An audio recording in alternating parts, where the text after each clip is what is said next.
का हो? कुछ कहले रहला याद बा? ऐसन तो कोनो बात ना याद आवत ह। अच्छा तो कटनी हो गई तो भुला गइल? ओहो, अरे बताइबू कि बुझनी बुझाइबू? आ तू का इतना भूमिका बनावेलू हो? कौनो बात सीधे सीधे ना बोल सकेलू? एक तो इतना टेंशन कपार पे खुदे है, ऊपर से लगाबू तू ऐठे। हाँ हाँ, हमरा भी टेंशने न बुझाई। काम निकल गइल ना, नहीं याद आवता तो सुन याद करावतानी।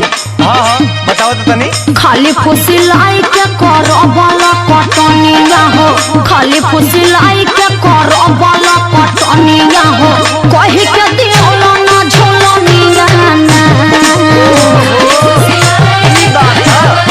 सीधे तो बतावे कि चाहत रहल।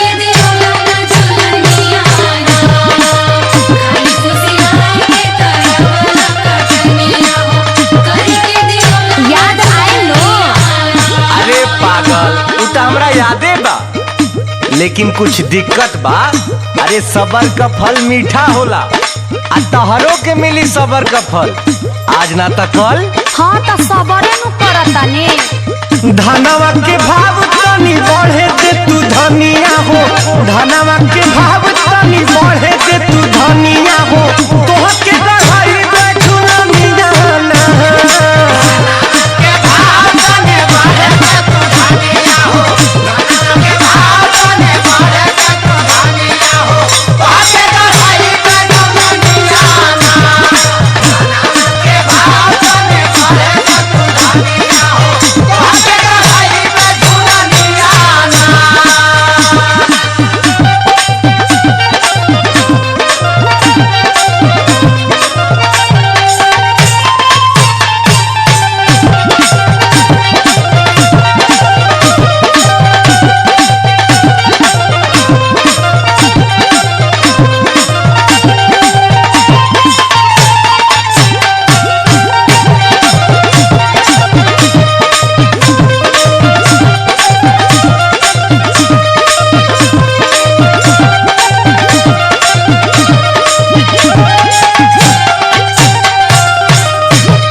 अरे पगली, अरे तू ही हमार हीरा है, तू ही हमार मोती है, तू ही हमार दाल है या तू ही हमार रोटी है, सब कुछ तू ही न है। अरे इतना मेहनतिया तू रही बजे न करीला।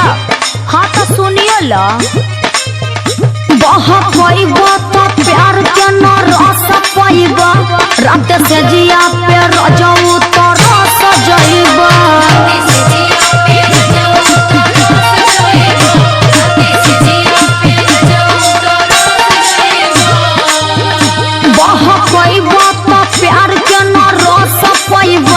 रात से जिया पे रजाऊ तो रस जाइबा, हमारा से चली ना तो हार बाई मनिया हो, हमारा से चली ना तो हार बाई मनिया हो, कहि के दियोला ना झुलनिया ना।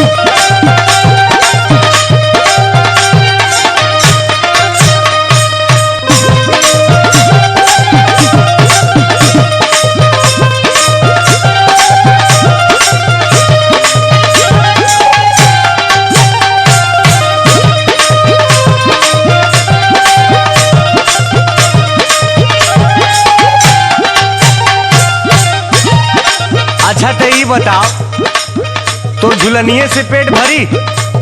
अरे राशनो तो चाहेला साल भर का,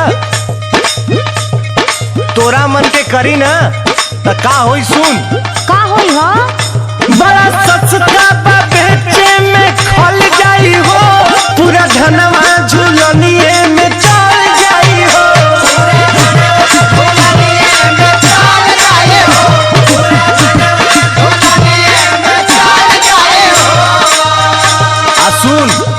टेंशन मत ले, मर्द के जबान है, कह देली तो हो के रही।